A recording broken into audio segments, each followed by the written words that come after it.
L'heure du mystère, une émission de Germaine Beaumont.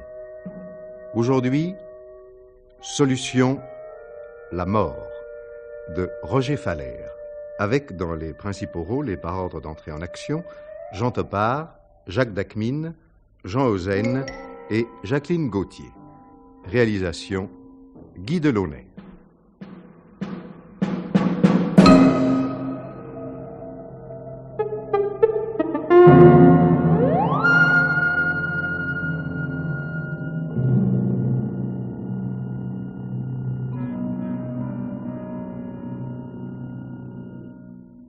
S'il m'est venu à l'idée de commencer mon journal dans cette maison de repos, c'est parce que je m'y ennuie, mais aussi parce que je pense qu'un malheur est parfois bien vite arrivé.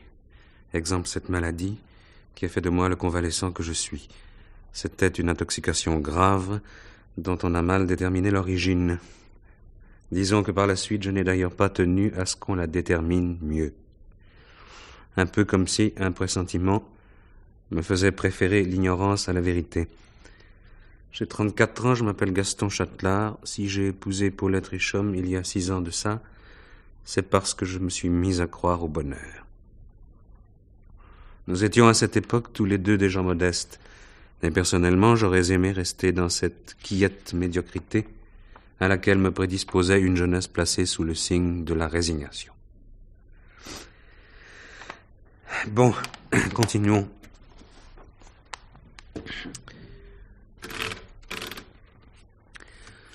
Je n'ai en effet jamais été ambitieux. Comme Philippe, mon demi-frère, par exemple. Lui, il est avocat. Et on commence déjà à parler de lui. Moi, je suis un très modeste fonctionnaire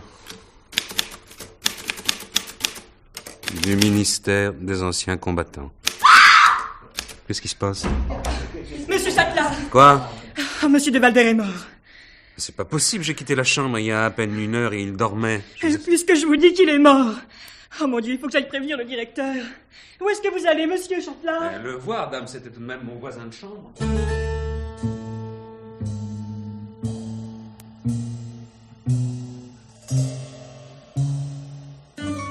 Ce que vous me dites est tellement stupéfiant que je ne peux pas y croire. Disons que ça ne vous arrange pas d'y croire.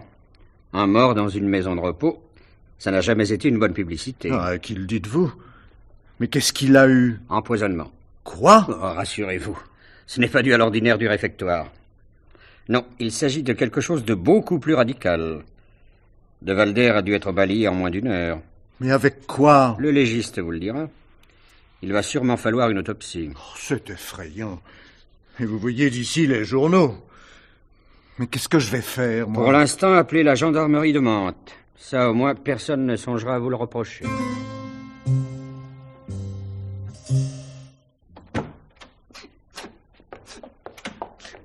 Mademoiselle, vous êtes la fille de salle? Oui. Mais pleurez pas comme ça. Je ne reproche rien, n'est-ce pas? Non, brigadier. Tout ce que je vous demande, c'est de me dire ce que vous savez, calmement et sans rien oublier. Oh. Donc, tout à l'heure, vers 9h, vous êtes allé dans la chambre de M. de Valder. Ensuite? Il était encore au lit. Ça m'a étonné vu qu'il se levait de bonne heure d'habitude. Alors, je l'ai secoué un peu, et puis plus fort. À ce moment-là, il est tombé de son lit. Quand je me suis penchée sur lui, j'ai senti tout froid. Alors je me suis appelée, j'ai quitté la chambre. Dans la salle de lecture à côté, j'ai vu monsieur Châtelard qui travaillait à la machine à écrire. Qui est ce Châtelard? Le compagnon de chambre de la victime. Merci, monsieur le directeur. Et que vous a dit Châtelard, mademoiselle? Rien. Enfin, il a eu l'air de ne pas comprendre. Il est allé dans la chambre pendant que je venais prévenir monsieur le directeur. Et ce Châtelard s'entendait bien avec la victime? Je m'excuse d'intervenir, brigadier, mais vous ne pensez pas, j'espère, que nos malades règlent leurs comptes entre eux dans mon établissement. Monsieur le directeur, je ne pense rien du tout. Je sais seulement qu'un de vos pensionnaires a avalé un poison qui a dû le tuer en 2 heures. Ou bien il s'est suicidé, ou bien on l'a tué. Alors d'où vient le poison? On ne signale aucune disparition à la pharmacie. Alors cherchons ailleurs. La victime s'entendait bien avec son voisin de chambre, mademoiselle? C'était dur de s'entendre bien avec Monsieur de Valder. Ce qui signifie... Je m'excuse encore d'intervenir, brigadier. De Valder était un ancien combattant et un homme âgé.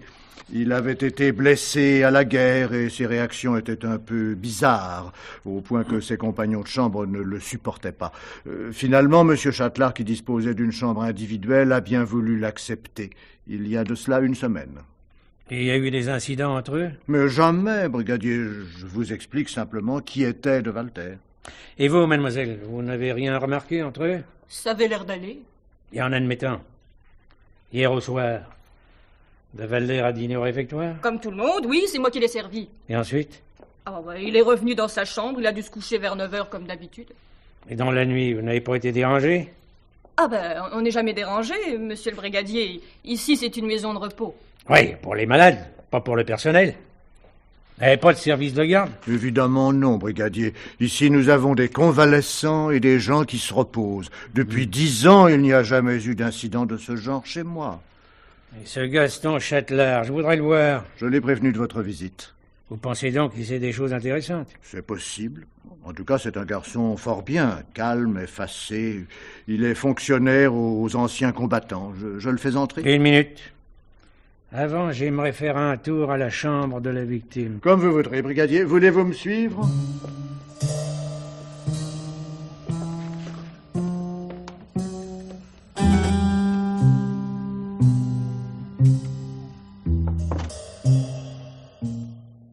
Asseyez-vous, monsieur Châtelard. Merci, brigadier. Vous étiez donc le compagnon de chambre de ce malheureux de Valder.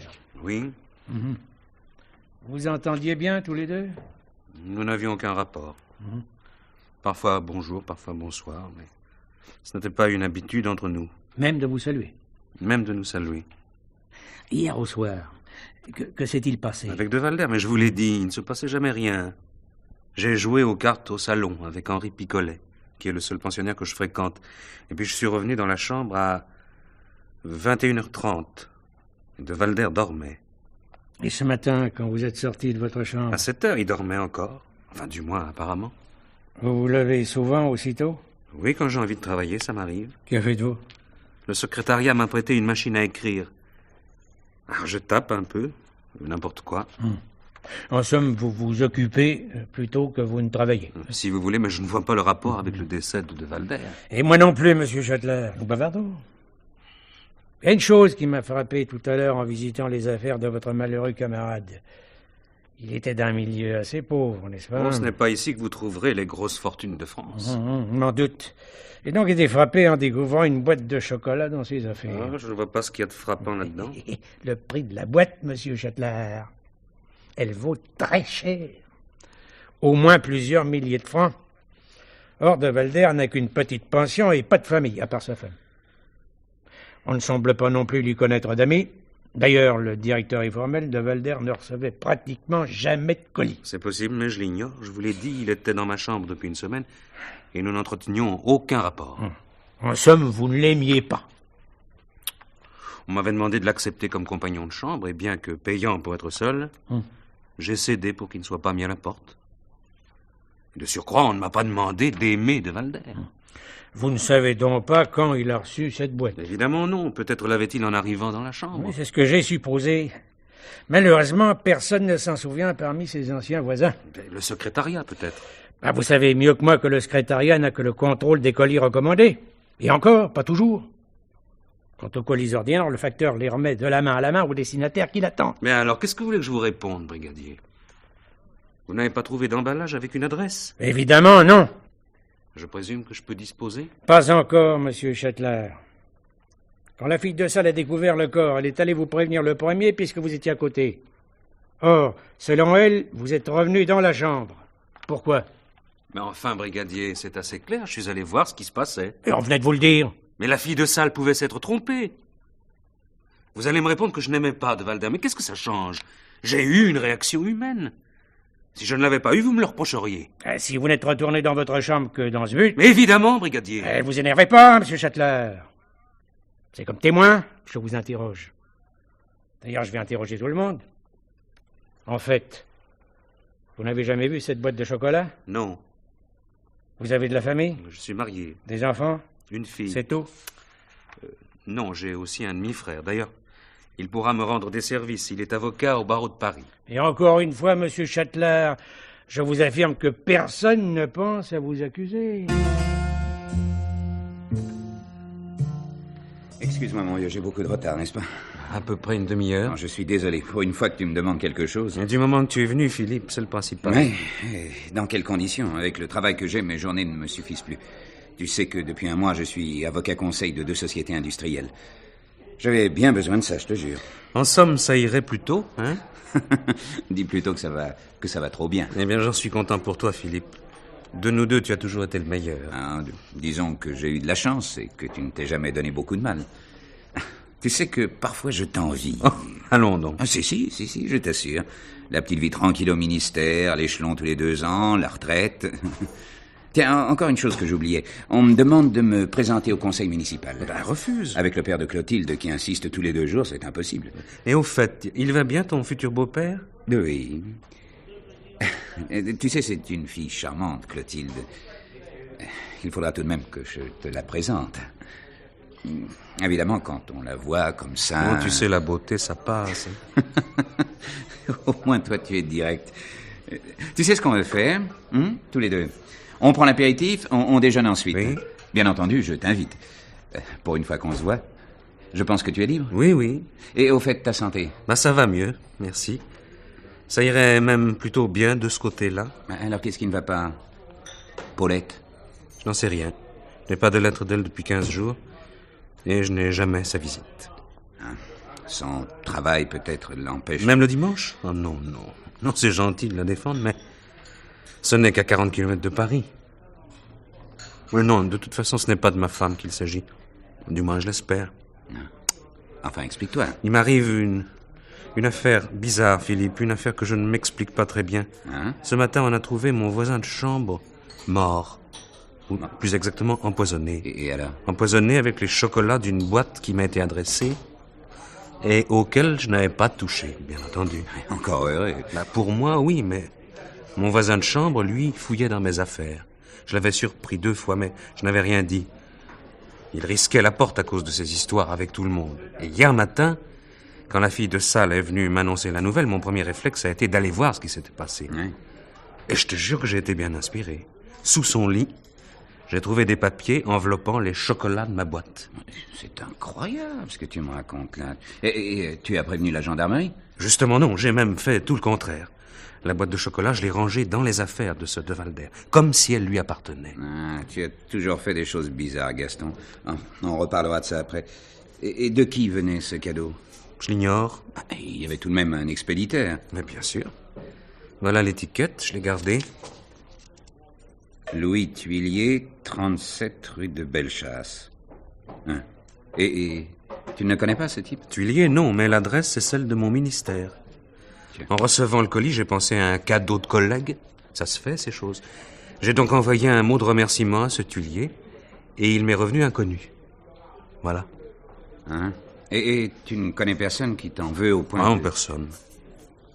Que comptes-tu faire? C'est ce que je voulais te demander. Pour l'instant, la police me pose des questions. Ils n'ont pas l'air de croire que la boîte a été adressée à De Valder. Ils vont tout de même accuser son entourage, sa famille. Pas pour longtemps, non.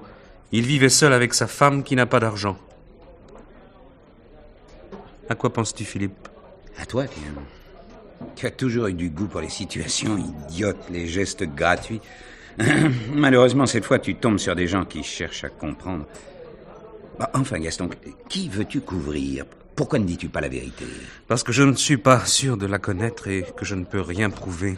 La police va trouver et tu seras dans le bain, fatalement. La police. Si tu les voyais, il s'agit comme des bourdons dans une bouteille. Je suis persuadé qu'en face d'eux, quelqu'un qui a des nerfs solides peut s'en tirer. Même avec des heures d'interrogatoire. Et crois-moi, des nerfs et du cran, elle en a. Quoi? Mais tu m'as très bien compris. Je le crains, oui. C'est là que tu voulais en venir. Tu penses à Paulette? Tu vois bien. Avec ta façon d'insinuer, il m'était difficile de penser à autre chose. Oh, je n'insinue pas, Philippe. J'affirme que Paulette cherche à se débarrasser de moi. Tu es fou. C'est généralement ce qu'on dit quand on ne comprend pas. ou qu'on est mal informé. Il y a 2 mois, j'ai été malade. Les malaises étaient curieux. Et le médecin a commencé à me poser des questions. J'ai toujours évité d'y répondre. Mais depuis le temps, j'ai réfléchi. Et depuis quelques heures, surtout. C'est incroyable. On n'expédie pas une boîte de chocolat empoisonnée à un homme qui vit dans une maison de repos en communauté. Tu pouvais en offrir. J'ai été seul dans ma chambre jusqu'à la semaine passée. Et Paulette le savait. Comme elle sait que je ne me lie jamais. D'ailleurs, avec un colis anonyme, elle ne risque pas grand-chose. La preuve. Et tu me dis ça comme ça? Enfin, si tu en es si sûr, pourquoi ne dis-tu rien? Pourquoi restes-tu avec elle? Divorce? Jusque-là, j'avais refusé. Avoue que si j'acceptais maintenant, elle aurait le droit de me mépriser encore davantage. Bon, maintenant, si on allait déjeuner. Ah oui, bien sûr. Au fait, rends-moi donc l'étiquette. Ça pourrait peut-être servir.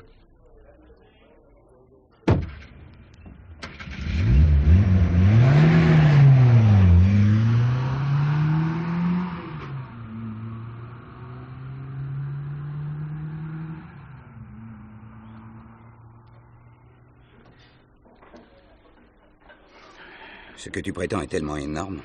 Enfin, Paulette et toi, vous vous entendiez bien. Pourquoi? Je sais que nous n'avions guère le temps de nous voir à cause de ton travail, Philippe, mais manquer de psychologie à ce point. Surtout pour un avocat qui fait son chemin. Tout de même, je te connais, Gaston. Je connais Paulette, elle a été ma cliente. Mais c'est même toi qui me l'as envoyée au ministère pour que je m'occupe du dossier de son père. Et elle était enceinte de 2 mois à cette époque. Elle te l'a dit. Donc elle ne t'a pas trompé. Alors pourquoi l'as-tu épousée? Parce que j'y croyais, figure-toi, à ce mariage. Mais je ne savais pas tout. Il y avait son père, qui a des principes. Lui, les mères célibataires, il n'approuve pas, surtout quand c'est sa propre fille. Et c'est pour ça qu'elle t'a épousé? C'est surtout pour l'héritage. Oh, note bien, le mensonge est passé comme une lettre à la poste. On a envoyé le faire-part 2 mois plus tard et le père Richomme est venu au baptême. Et comme c'est un ancien militaire, on le dupe plus facilement avec un nourrisson qu'avec un pactage mal fait. Maintenant, la situation étant réglée, Paulette aimerait bien se libérer. Elle te l'a dit? Non, pas tout de suite. Et pas directement. Elle voulait me pousser, comme elle disait. Elle me reprochait mon manque d'ambition. C'est quand elle a compris que ça ne m'intéressait pas qu'elle a commencé à parler de divorce. Ça se passait 1 mois avant mon intoxication, disons. Drôle de coïncidence, hein? Et tu as refusé? Oui. Parce que tu l'aimes? Ne t'occupe pas de ça. Ce que je te demande, c'est de m'aider. Je ne vois pas comment. Je veux être sûr que l'envoi est d'elle. Ou de quelqu'un d'autre. Pour être aussi pressé que ça, elle doit bien avoir une liaison. Et comment penses-tu le savoir? Par une agence, tiens. Mais je peux pas le demander moi-même. Ni par lettre, ni par téléphone. Et je peux pas non plus me rendre à Paris. Ça éveillerait des soupçons. Mais toi, tu peux la faire suivre. Évidemment. Ah, merci. Philippe, et puis, il y a aussi autre chose. Je voudrais que tu ailles la voir. Comme si tu agissais de ta propre initiative. Tu lui parleras de ce qui m'arrive. Dis-lui aussi que pour l'instant, je ne dis rien, mais que j'ai des doutes. Parle aussi de l'étiquette. Dis-lui que je l'ai gardée. Et tu crois que c'est à droit de vouloir la faire réagir? Je le pense. Bien, admettons. Mais en supposant que tu sois certain de sa culpabilité, que feras-tu? Tu le sais bien. Oui, je le sais, malheureusement. Tu te mettras la tête sous l'aile et tu attendras. Qui sait?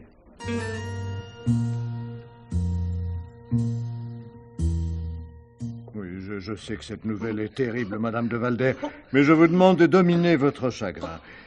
Il faut nous aider et dire tout ce que vous savez. Monsieur le directeur a raison. Il faut tout nous dire. Votre mari est mort assassiné. Il avait mangé des chocolats empoisonnés. D'où venait-il? Mais je l'ignore. Je peux rien vous dire, moi. Nous étions mariés depuis 40 ans et j'ai toujours fait tout ce que je pouvais pour lui. Et c'était pas toujours facile. Ça n'allait pas tous les jours. Les voisins pourront vous le dire si vous leur demandez. Mais enfin... Mais personne ne songe à vous accuser, Madame de Valder. Mais comment pourrait-on m'accuser d'une chose pareille? Et comment est-ce que j'aurais pu lui envoyer une boîte de chocolat comme celle-là? Avec 15 000 francs par mois de retraite. Rien que cette boîte vaut bien au moins 2 000 francs. 8 000, madame. Nous savons que vous êtes hors de cause. Mais connaissez-vous quelqu'un qui en voulait à votre mari? Oui, oui et non. Victor se fâchait avec tout le monde. Et nous étions toujours seuls à la maison. Donc il avait des ennemis. Oui, peut-être. Mais ça n'allait pas loin. Et puis, vous savez, dans notre milieu, personne n'aurait fait une chose pareille. D'autant que Victor, au fond, c'était pas un mauvais homme. Mais il avait été blessé à la tête, ce qui fait que parfois, il avait des idées bizarres. Et dans ces moments-là, il disait des drôles de choses. Et il n'a jamais pensé à mettre fin à ses jours? Oh, il le disait parfois, mais pour m'ennuyer. De toute manière, il l'aurait pas fait de cette façon. À la maison, il avait un revolver. Vous croyez, n'est-ce pas? Eh oui, Madame de Valder, mais je suis bien obligé de tout envisager. En ce qui vous concerne, vous êtes hors de cause pour le moment. Vous pouvez partir, si vous le désirez. Merci, monsieur le brigadier. Au revoir, monsieur le directeur. Au revoir, madame.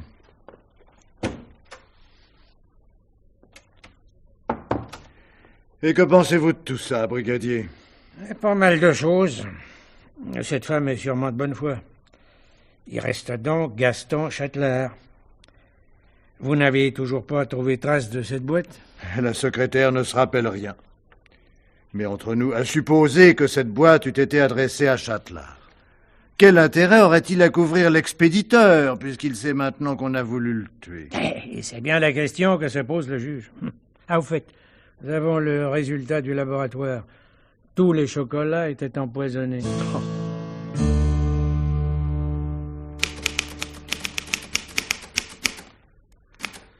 C'est pourquoi, monsieur le juge, il m'a semblé utile de vous exposer ces premiers faits au cas où un malheur m'empêcherait de vous les exposer moi-même. Pour tous les renseignements complémentaires, vous pourriez vous adresser à la gendarmerie de Mantes, dont dépend la maison de repos,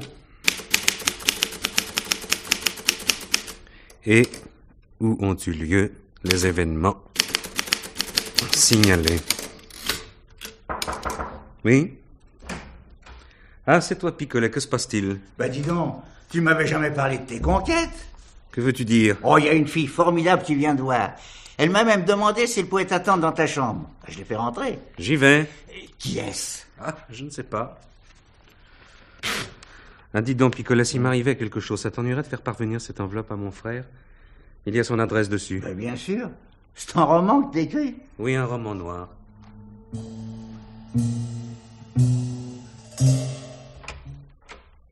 Paulette.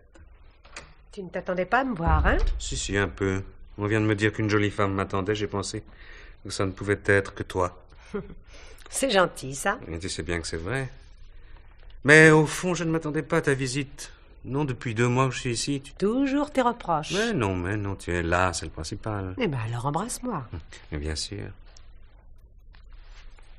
Tu as une jolie chambre. Oui, je n'y suis pas mal.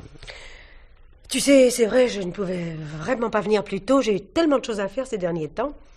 Mais tu vois, j'ai profité de la première occasion. Et de ta nouvelle voiture. Aussi. Ah, tu l'as vue? Oui, au parking. Tu as toujours eu envie d'une voiture grand sport.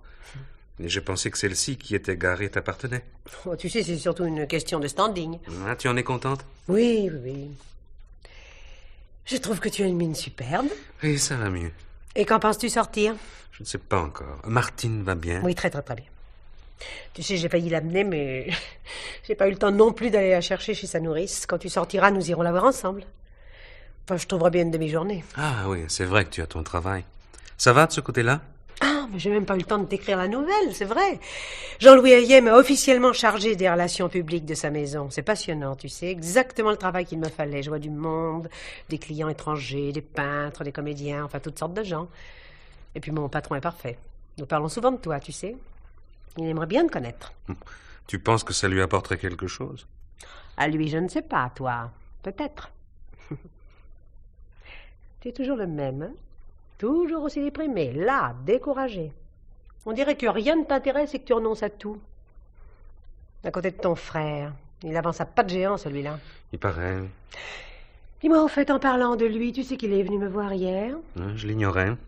Il m'a même raconté une histoire invraisemblable que j'ai eu du mal à prendre au sérieux. Et tu as tort. On a réellement voulu m'empoisonner avec des chocolats. Ouais, c'est ce qu'il m'a dit. Et elle venait d'où, cette boîte? Va donc savoir, il s'agissait d'un envoi anonyme. Invraisemblable. Pourquoi ça? Parce que d'autres que toi pouvaient les manger, ces chocolats. Bah, c'est ce qui s'est passé. Oh, note bien, ça a été une coïncidence malheureuse pour de Valder. Il n'empêche que depuis 2 mois, j'étais seul dans cette chambre, que j'aime les chocolats et que je ne fréquente personne. J'avais donc peu de chance de m'en tirer. Enfin, il fallait le savoir. L'expéditeur le savait sans doute. Et où en est l'enquête? Bon, ça piétine. Que comptes-tu faire? Peut-être continuer à me taire. Ou bien parler. Puisque tu ne sais pas d'où ça vient. Disons que j'ai une idée. Que veux-tu dire exactement? Rien d'autre que ce que je dis. Et tu sais qu'à ta place, je parlerai moins fort, chérie. À cause? Par prudence. On pourrait nous entendre et j'aime autant que la police ne sache pas que c'est moi qui étais visé. Il est d'ailleurs possible qu'elle finisse par s'en douter. Ça deviendrait alors très embêtant. Pourquoi? Parce que dans ces cas-là, elle cherche dans l'entourage. Or, le mien est très limité. Tu me comprends? Pas très bien. Oh, c'est curieux, une fille intelligente comme toi. Voyons, tu m'as bien épousée à cause de Martine. Je crois te l'avoir dit franchement, non? C'est vrai, mais tu avais oublié de me parler de son père. Or, de ce côté-là, désormais, c'est réglé. Ta fille a un nom. Et toi, un mari qui refuse le divorce. Tu y viendras. Peut-être, mais tu ne sais pas quand, et tu es peut-être pressé d'être libre. Pourquoi? Parce que quand le fer est chaud, il faut le battre. Et que les hommes changent parfois d'idée. Autant de motifs pour toi de faire vite. Même si ce que tu dis est vrai. Tu sais bien que c'est vrai, oui. Enfin, si tu y tiens absolument. Donc, je t'aurais envoyé des chocolats empoisonnés. Tu les as envoyés? Et bien entendu, tu es capable de prouver l'authenticité de ton roman feuilleton. Moi, non. Mais j'y ai bien réfléchi. Pour la police, c'est facile.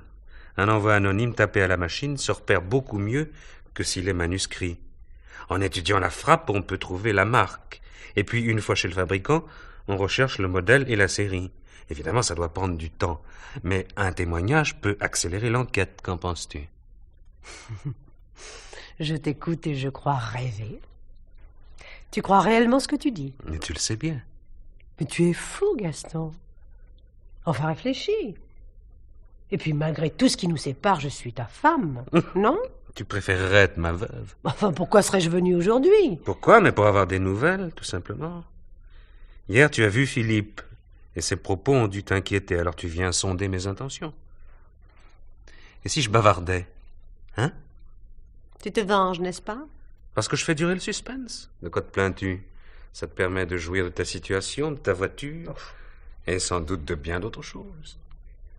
Pour l'instant, je n'ai qu'un objectif, me taire aussi longtemps que ce sera possible, et puis rentrer chez moi. Après, on verra. Bien. Paulette, un instant. Oui. Il faut tout de même que je te prévienne.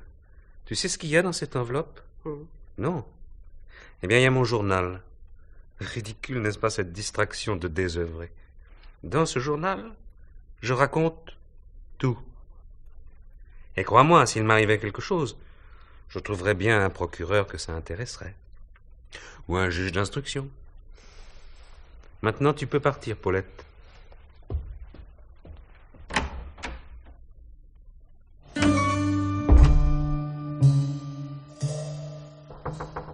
Et entrez. C'est Madame Châtelard qui vient de partir? Oui. Ah, c'est ce que j'ai pensé quand je l'ai vue dans votre chambre. Elle en a une belle voiture. Oui. C'est tout ce que vous vouliez me dire? Bien sûr que non. Je voulais vous prévenir que monsieur le directeur voudrait vous voir tout de suite à son bureau. C'est bon, je vais y aller. Pendant que j'y suis, je voulais vous rappeler qu'il n'est pas réglementaire que les visiteurs viennent dans les chambres. Hein? Je sais.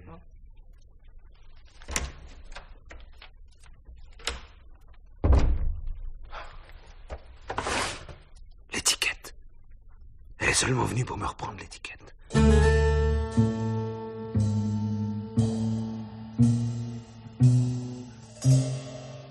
Entrez donc, monsieur Châtelard, et asseyez-vous. Merci, monsieur le directeur. Il paraît que madame Châtelard vient de vous rendre visite. C'est exact. Si c'est elle que j'ai vue arriver en voiture, c'est une femme ravissante. C'était elle. Je vous en fais mon compliment, monsieur Châtelard. C'est la première fois qu'elle vient vous rendre visite, n'est-ce pas, depuis votre arrivée? Oui, elle travaille beaucoup. Suis-je indiscret en vous demandant ce qu'elle fait? Elle s'occupe des relations publiques d'une parfumerie de grand luxe à succursales multiples. C'est une activité qui doit fort bien lui convenir. Madame Châtelard semble très dynamique. Ah, vous êtes un heureux homme, monsieur Châtelard. Et je présume que le séjour parmi nous doit vous paraître long. Non, je ne m'ennuie pas et tout le monde est très gentil avec moi. Je vous remercie infiniment, monsieur Châtelard. Malheureusement, si bien que vous soyez ici, je ne vous cacherai pas que les meilleures choses risquent un jour d'avoir une fin. Vous me renvoyez? Absolument pas, monsieur Châtelard, absolument pas. Mais votre état s'est très largement amélioré et le médecin que vous avez vu ce matin vous considère en état de nous quitter. Vous savez que les places manquent et que j'ai de nombreuses demandes à satisfaire. Si c'est la seule raison. Mais, monsieur Châtelard, il n'y en a aucune autre. Que voulez-vous dire exactement? Il y a l'affaire de Valder. Vous ne prétendez pas qu'elle soit terminée? Oh, évidemment non. Je pense même que la brigade mobile va s'en occuper dans le but de la faire avancer un peu. Mais ça ne change rien pour vous. Je suis témoin, pourtant. Comme tout le monde ici, monsieur Châtelard, ni plus ni moins. En outre, le juge d'instruction ne s'oppose pas à ce que vous rentriez chez vous. Un témoin, on peut le convoquer. Pensez-vous pouvoir envisager votre départ pour lundi prochain? Donc tu rentres chez toi demain.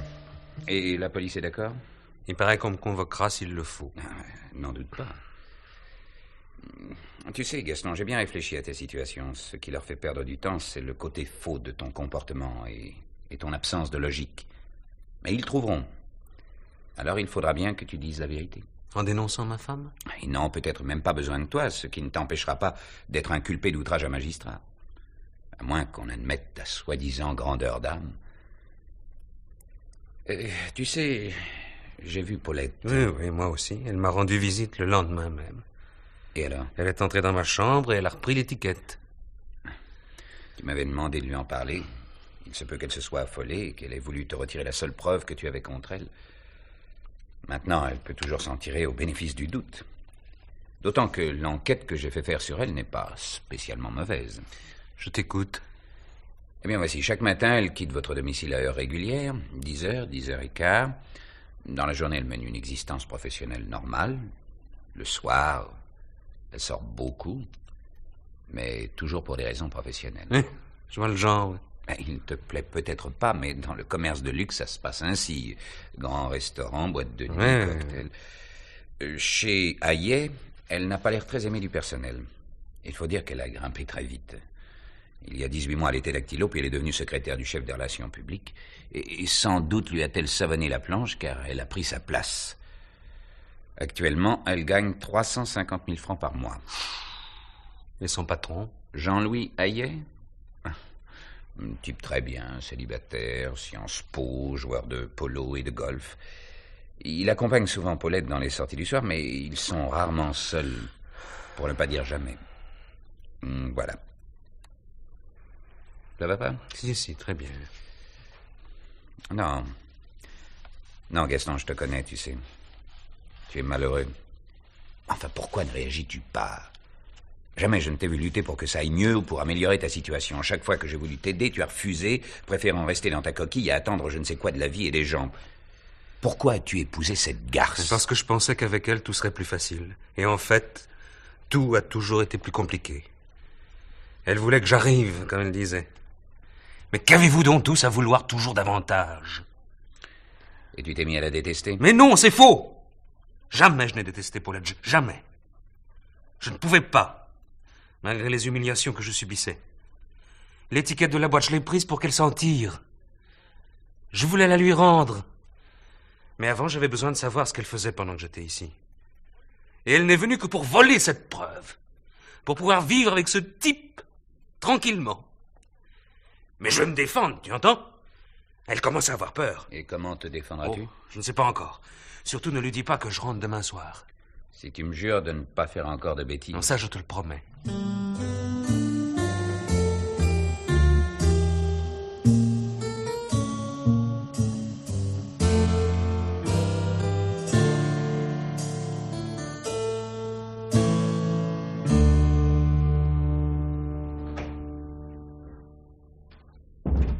Que se passe-t-il? Une chose effrayante. Gaston est mort. Quoi? Oui, il est mort. Je viens de le trouver à la maison. C'est un suicide, sans doute. Un suicide pour me faire accuser. Ça doit être ça, sa vengeance. Que penses-tu? Je ne sais pas encore. Ah ben, je croyais te voir complètement bouleversé. Tu es bien calme. Dans mon métier, on s'endurcit. De toute façon, le chagrin, ce sera pour après. Pour après quoi? Il est mort, tu entends? Que te faut-il de plus? Tu viens de le trouver maintenant, n'est-ce pas? Oui. Mais il est 8 heures du matin. Tu n'es pas rentré chez toi cette nuit? Non. Non, laisse le téléphone. Il est trop tard pour lui et peut-être trop tôt pour nous. Tu ne penses tout de même pas que je l'ai tué? Avec ce qui s'est passé à la maison de repos, ce serait m'accuser à coup sûr. D'abord, pourquoi ne m'a-t-il pas prévenu de son retour? Tu étais au courant, toi? Oui. Pourquoi ne m'as-tu rien dit? Il me l'avait demandé. Tu vois bien que c'est une vengeance, et toi, tu as accepté. Évidemment, c'était ton demi-frère ou ton frère, si tu préfères. Ça te donne des devoirs vis-à-vis de lui. Même si tes devoirs, tu les as oubliés à un moment. Avec moi, par exemple. Tais-toi donc. Non, mais rassure-toi, va. Aujourd'hui, c'est mon beau-frère et l'avocat que je viens voir. Pas mon ancien amant, ni le père de Martine. Tu es toujours aussi ignoble. Peut-être, mais pour l'instant, je me défends. Il s'est enfui de la maison de retraite? Non, on l'a renvoyé. L'enquête est terminée, alors? Avoue que ce serait trop beau pour toi. Tu étais vraiment trop pressé de te débarrasser de lui. Et ça t'étonne?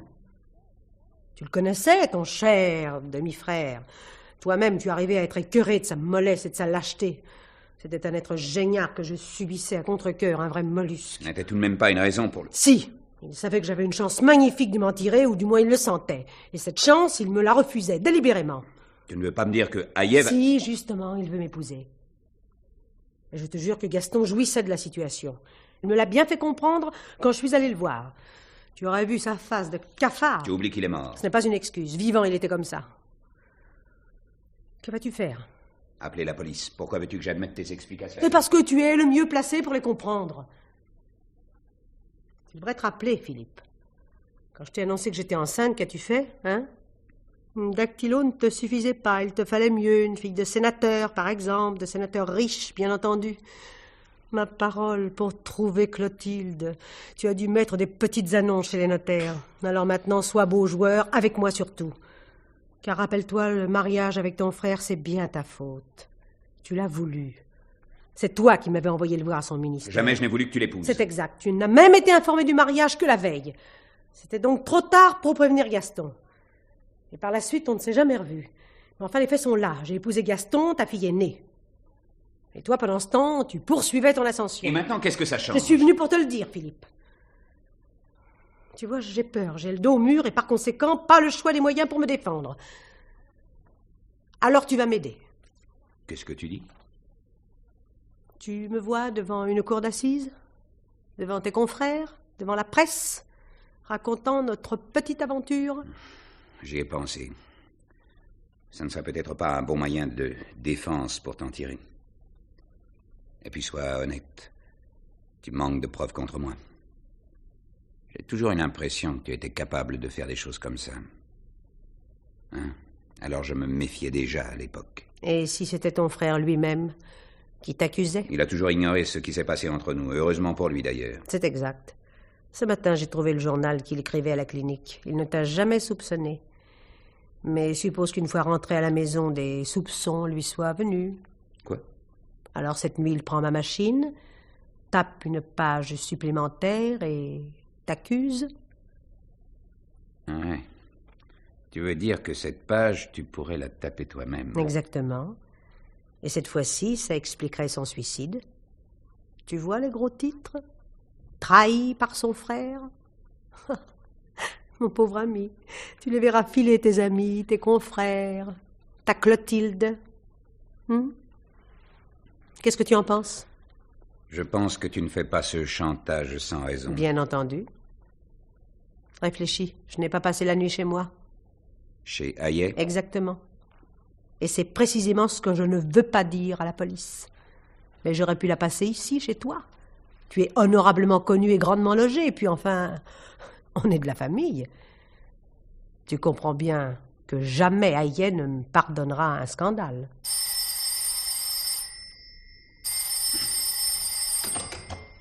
Allô? Oui. Oui, certainement. Je vous attends, monsieur le commissaire. Qu'est-ce que c'est? Le commissariat du 14e. Reste ici dans le fumoir. Je te verrai après notre entretien. Rappelle-toi ce que je t'ai demandé.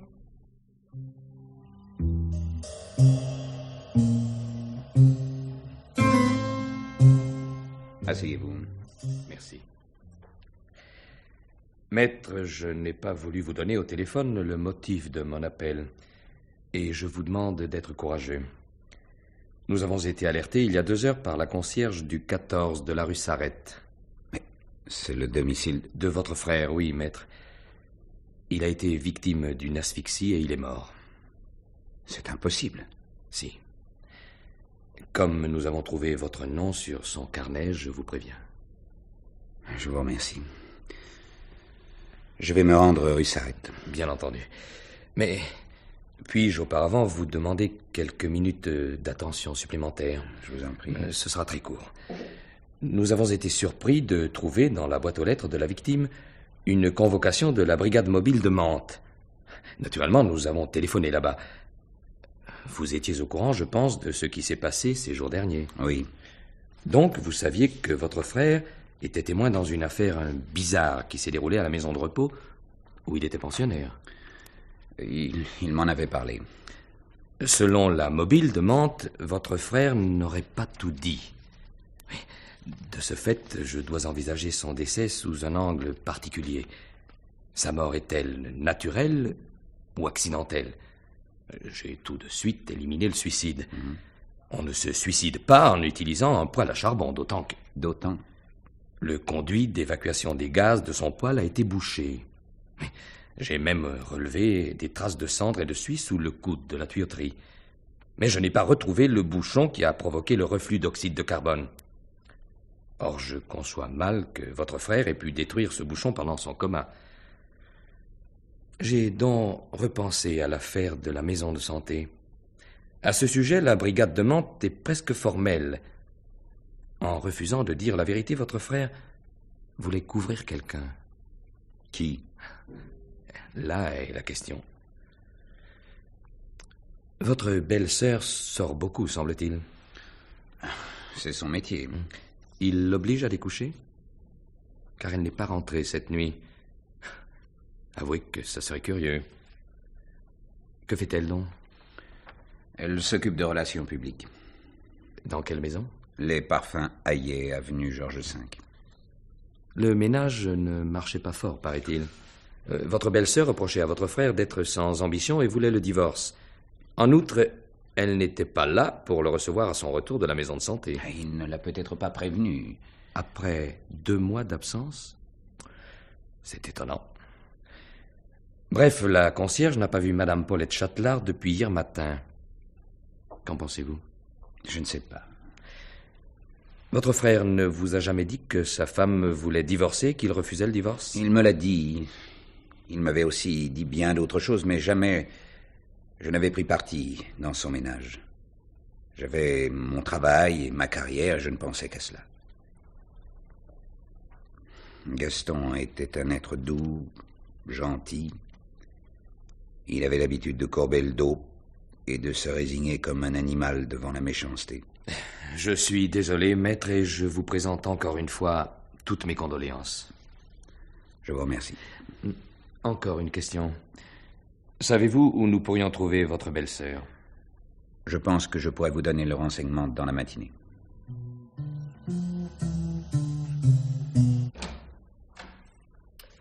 Tu vois, je t'ai attendu. Tu as bien fait. Il y a aussi un homme qui t'attend dans le salon. Tu ne veux pas le recevoir avant que nous parlions sérieusement? Non. Mon Dieu, est-ce que tu as l'air grave? Comment est-ce que ça s'est passé avec la police? Comme prévu. Ce qui signifie? Gaston a été assassiné. Quoi? Tu le sais bien. Quand tu es rentré chez toi hier au soir, tu l'as trouvé. Alors vous vous êtes expliqué. C'est la police qui t'a dit ça? Pas tout à fait. Mais ils m'ont mis sur la voie. Maintenant, je sais pourquoi tu as besoin d'un alibi pour cette nuit. Tu l'as tué. D'abord, tu l'as endormi, ensuite tu as bouché le poêle et tu es parti. Puis tu es revenu ce matin pour effacer les traces. Par chance, personne ne t'a vu entrer ni sortir de chez toi. Exact. Tu tiens vraiment à connaître la vérité? Eh bien oui, tu as vu juste. Ça s'est bien passé ainsi. Avec une variante, toutefois. Hier soir, c'est lui qui m'a attaqué le premier, qui m'a menacé. Toute ma vie, j'aurais dû payer cette histoire d'empoisonnement. Il a voulu se venger, alors... j'ai dû le calmer comme j'ai pu. Pour une femme, c'est facile. Tu es ignoble. Il était si content quand je lui ai dit qu'il était le plus fort. Il n'avait jamais entendu ça. De confiance, il m'a même demandé de lui préparer son somnifère. J'ai attendu qu'il s'endorme, comme un plomb. La suite, tu l'as trouvé, tout seul. Tu es très intelligent, Philippe. Il a eu confiance en toi une dernière fois. Et que veux-tu que ça me fasse? Il aurait fallu que je le subisse toute ma vie sous le prétexte qu'il s'accrochait à moi, que je traîne une existence misérable et que je rate un mariage pendant que toi, le responsable moral, tu aurais réussi. Mais pourquoi? Tu as dit à la police que j'avais passé la nuit chez toi. Non. Alors dis-le tout de suite. Prends le téléphone. Sinon, ce sera fini pour toi aussi. Et ce serait dommage. On est de la même race, tous les deux. Je te jure que je t'ai aimé, Philippe. En épousant Gaston, je voulais aussi me venger de toi. Tu ne peux plus t'en tirer. Mais toi non plus, si tu ne m'aides pas. Pense au journal de Gaston. Je t'ai déjà mis dans le bain, Philippe. J'ai tapé la dernière page et je parlerai. Alors ce sera fini pour toi. Fini la politique, fini le barreau, fini la fille du sénateur. Bien sûr, tu peux détruire tout ça si tu veux. Tu peux même tenter ton dernier coup de poker avec ce journal que tu as complété pour m'accuser. Mais tu as tout de même tué mon frère et le tribunal appréciera mon acte. Car en ce qui te concerne, moi, j'ai déjà apprécié. Non, Philippe! Philippe!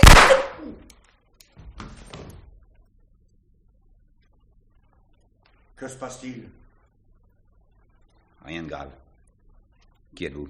Je m'appelle Picolet, maître. En quittant la maison de repos, votre frère m'avait confié son journal. Il ne voulait pas le prendre avec lui, au cas où il arriverait quelque chose une fois chez lui. Son journal? Oui. Le voici. J'ai appris la nouvelle de sa mort il y a plus d'1 heure. Ce pauvre Gaston. Merci, monsieur Picolet.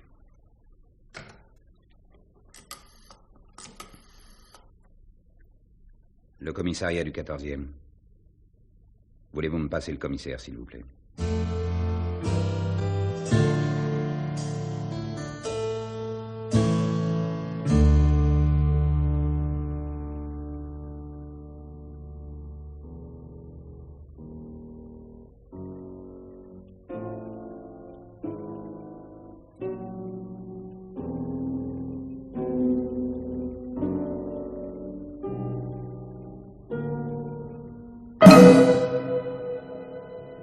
L'heure du mystère, une émission de Germaine Beaumont.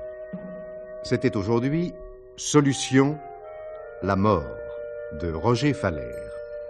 Jean Topard était Gaston Châtelard, Jacques Dacmine, Philippe Châtelard, Gabriel Gobin, le brigadier, Jean Péméja, le commissaire, Jean Ozen, le directeur, Marcel Dornac, Madame de Valder, Marie Le Tourneur, la fille de salle, Pierre Ferval, Monsieur Picolet, Gaëtan Jor, le médecin, et Jacqueline Gauthier, Paulette Châtelard.